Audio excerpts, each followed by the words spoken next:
Everyone wants to be successful. We read books, set goals, yet most find themselves moving with the crowd, unable to turn the opposite way.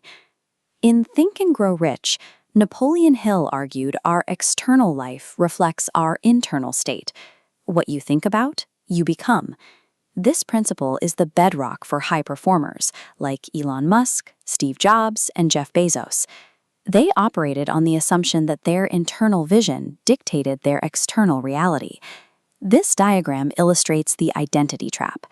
If success is tied to our thoughts, then failure is often the result of the labels we assign ourselves, tags like passive, recipient, or unworthy. These labels form a rigid boundary that limits what we believe we can achieve. People often remain stuck because their self-imposed identity acts as a ceiling, preventing them from taking the actions required to change their circumstances. Take the example of a beggar at a busy railway station. He lives entirely within a restrictive label. He has nothing, so he believes his only path to survival is to take from others. When he sees a well-dressed businessman on the platform, he assumes the man's high status makes him a prime target for a handout. He reaches out his hand, expecting a one-way transaction.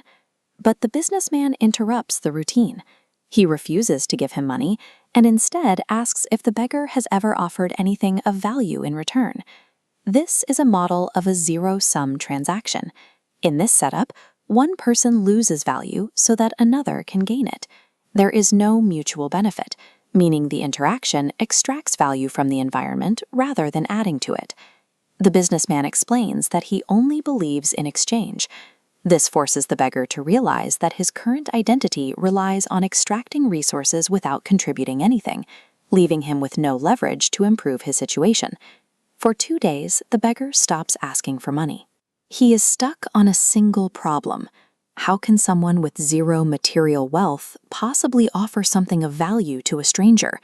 He eventually notices a patch of wildflowers growing near the tracks.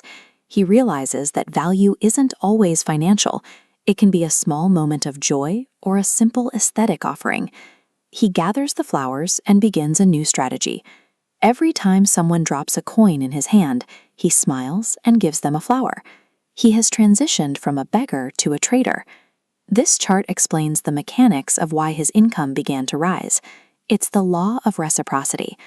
By providing a small unit of value, the flower, he triggers a positive emotional response in the donor, which amplifies the amount they are willing to give him. The psychological dynamic changes for the donors as well. By offering even the smallest amount of tangible value, the man changed the market dynamics of his environment. He stopped triggering pity and started generating transactions. When the businessman returns to the station, he sees the flowers and participates in the exchange, purchasing several blooms from the man. The businessman acknowledges the shift directly, telling the man, "Today, you are no longer a beggar. You have become a businessman." This acknowledgement replaced the man's long-held belief that he was a passive recipient. He realized that the money he received was a payment for a product, not a gift of pity. Once his internal label changed, the railway station no longer felt like a place of survival. It felt like a limitation. He left the station that day to find a larger market for his new business. 6 months later, the two men meet again at the station as equals. Both are well-dressed, and both are traveling for business. The former beggar reveals that his current financial success is the direct result of that initial change in his internal mindset. His growth was the result of a new relationship with value creation. He moved away from the idea of finding a wealthier target to help him and focused instead on how much value he could provide to the world. Examine the labels you've placed on your own potential. Are you waiting for an external change, or are you looking for the flowers you can offer to the people around you? Viewing yourself as a recipient of circumstances limits your utility, but when you identify as a source of value, you change the terms of every interaction you have, and your results will align with that new participation in the world.